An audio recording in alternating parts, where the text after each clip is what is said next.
তখন থেকে চিন্তা ভাবনা করলাম যতদিন ইনশাল্লাহ বাইচা থাকবো বদ্ধ পরিসরে কোনো জায়গায় কাজ করব না, নিজে যতটুকু সেভ রাখা যায় আর আরেকজনকে সেফটি দেওয়া যায়। 24 সালে 29শে ফেব্রুয়ারি লিপ ইয়ারের দিন 9টা 15 দিক আমি মাত্র নিচে থেকে আপনার একটা কাজে যাই হোক নিচে বের হয়েছিলাম। কাচ্চি ভাই বিল্ডিং নামে সবাই ছিল।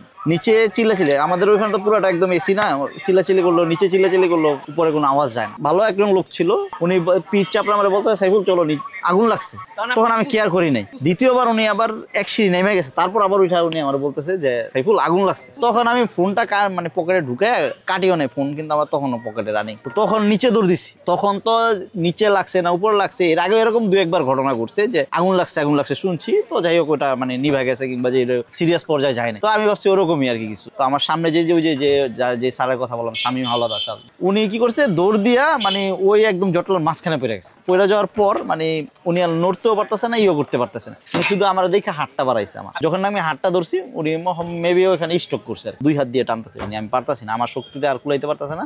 তখন দেখি মানে একদম ধুমা পুরা সাদা ধুমা দিয়ে বইরা যেতেছে। তখন কি করলাম, তাপে আর দাঁড়াইতে পারতাছি না, আমি আবার উপরে দৌড় দিলাম। আমরা কিন্তু জানি না যে নিচে এক্স্যাক্টলি কোন জায়গাটা আগুন লাগছে। তখন তো আসলে মানে বুঝতেছিলাম না যে কি করব, কি হইতে যাইতেছে, এরকম কিছুই বুঝতে পারতেছি। উপরে যখন যাইতেছিলাম তখন আমার মাথা গেছিল ভিতরে তো আরো লোক আছে, আমি আবার ভিতরে ঢুকলাম, রিস্ক নিয়ে ভিতরে ঢুকলাম। ঢুকে আপনার কিছু গেস্ট ছিল, ওনাদের বের করলাম। তো আপনার দেখা গেছে আমি ছিলাম, আমাদের ম্যানেজার ছিল, তারপর আরেকজন ছিল হচ্ছে যেটা মাস্টার শেফ আর কি সাখাওয়াত ভাই, আরেকজন ছিল হচ্ছে আমার কলিগ ইমন। তো আমরা এই 4 জন লাস্ট মুহূর্তে যখন লাগে সবাই বের করে আমরা এই লাস্ট মুহূর্তে 4 জনই ভিতরে আটকা পড়ে গেছি। আগুনটা হচ্ছে আপনার নিচে থেকে লাগছে, একদম গেটটা যে ঢুকার ওই বিল্ডিং এ ঢুকতে যে বিল্ডিংটা দোকানটা ওই দোকানটাতে একদম গেটের দোকানটাতে, কারণ যার কারণে আপনার বাইরে হওয়ার কোনো অপশন ছিল। আর সিলিন্ডার গুলোই যখন ব্লাস্ট হয়েছে তখনই তোমার আগুনটা দ্রুত ছড়াইছে, টাকা পয়সা অনেক ছিল মোটামুটি ওইটাই করে। তো আমরা যে 4 জন বেরোবো, আমি গেটটা খুলছি, পুরাটা কালো ধোঁয়া, কিচ্ছু দেখা যাইতেছে না। আর ওই কালো ধোঁয়ায় মনে করেন 1 সেকেন্ড কেউ বেঁচে থাকতে পারবো না। মুখের ভিতর গেঞ্জি বাইজা চুপি দিছি, মানে সহ্য করার মতন, আবার ভিতর ঢুকে আসে। যখন নাকি বলছি যে আর অপশন নাই উপরে যাওয়ার, তখন আমাদের ম্যানেজার স্যার আবার উনি মানে ডিসিশন নিতে পারে না, উনি বলতেছে সামনে দিকে লাভ দিই, সামনে দিকে কই লাভ দিতে, সামনের দিক দিয়ে তো আগুন। তো আমরা বলতেছি যে পিছনের দিক দিয়ে যাবো। তো লাস্টে দিয়ে দেখতে মানে আমরা এই ডিসকাসটা করতে করতে দেখি আমাদের সব ফ্লোরে আগুন চলে আসছে, গ্লাসগুলো গুলা পড়তে ঠাসটা আওয়াজ হইতেছে। তখন আর কি করবো, তখন তো পিছনে যাওয়া ছাড়া অপশন নাই। এখানে 4 জন যখন ওয়াশরুমে ঢুকলাম, তার পরবর্তীতে আমাদের যে ম্যানেজার ছিল সোহেল স্যার, তো উনি কি করলো মানে আমাদের কথা শুনতেছে না, উনি ওই সামনের দিক দিয়ে নামবে। তো আমরা কি করছিলাম, এর আগে একবার এই বিল্ডিং আগুন লাগা মানে আগুন ধরা উপক্রম হয়েছিল।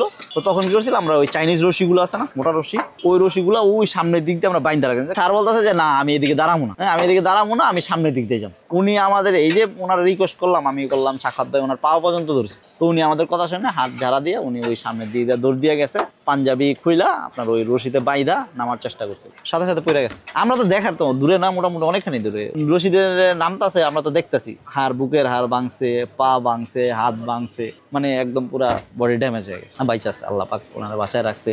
ওনার দেখা তো আমরা আবার গেট লাগাই দিলাম, আমার ওয়াশরুমে ঢুকে গেট লাগাই। তখন তার কোনো অপশন নেই, উনি যেহেতু চলেই গেছে, তখন ধৈরা নিছি যে 90% আমরা মানে নিতে আর কোনো অপশন নেই, হাতের ঘুষায় তো আর চাইনিজ তালা ভাঙবো না। তখন সাখাওয়াত ভাই বলতেছে, ওনার আবার সবকিছু মুখস্থ ছিল, মানে উনি যেহেতু সুপারভাইজারে, তারপর শেফের দায়িত্ব ছিল, অ্যাসিস্ট্যান্ট ম্যানেজারের দায়িত্ব ছিল, কোন জায়গার কোন তালার চাবিটা কোন জায়গায় আছে উনি একমাত্র জান। তো উনি তখন বললো এই তালার চাবি তো ওই ম্যানেজার স্যারের রুমে, ওদিকে কিন্তু অলরেডি আগুন চলে আসে। ভাই লাস্ট চেষ্টায় উনি যায় এত চাবি শয়ে চাবি, ভাই ওই চাবি পায়া উনি খুঁজতে মনে হয় 1-2 মিনিট মনে করেন। যাই হোক চাবিটা পাইছে, আইসা চাবি দেয়, তালা খুলে না। তখন এই লাত্তি ঘুষা দিয়া যা পারে আর তো কোনো নাই। ওদিকে প্রায় 5-6 মিনিট, মানে অনেকদিন তো খোলা হয় না, এটা মানে এক প্রকার জঙের মতনই করে গেছে। চেষ্টা করতে খুলে গেছে। তো খোলার পর আমি সবার সামনে কি করবো, ধুমায় তো ভিতরে থাকতেও পারতাছি না, ওই ওয়াশরুম পুরাটাই ধুমা দিয়ে ভরে গেছে। শুরুতে আমি বের হয়ে গেছি, বের হয়ে জানালার কার নিচে দাঁড়াইছি, ধুমায় তো মনে করেন ওই ভিতরে থাকা যাইতেছে না, পুরা চোখ আমি শুধু লাল দেখতেছি, কিচ্ছু দেখতেছি। মানে আমার পুরো একদম সাদা প্যান্ডা ছিল, সব একদম মনে করেন রক্ত পুরা।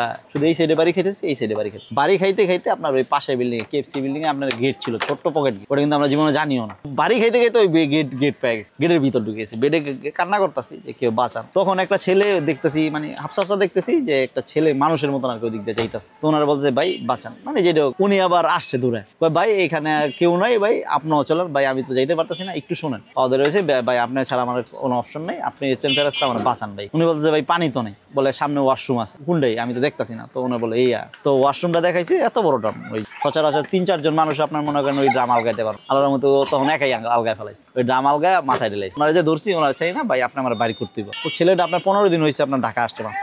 তো আপনার ও হচ্ছে ঢাকা শহরের আশেপাশে কিচ্ছু চিনে না।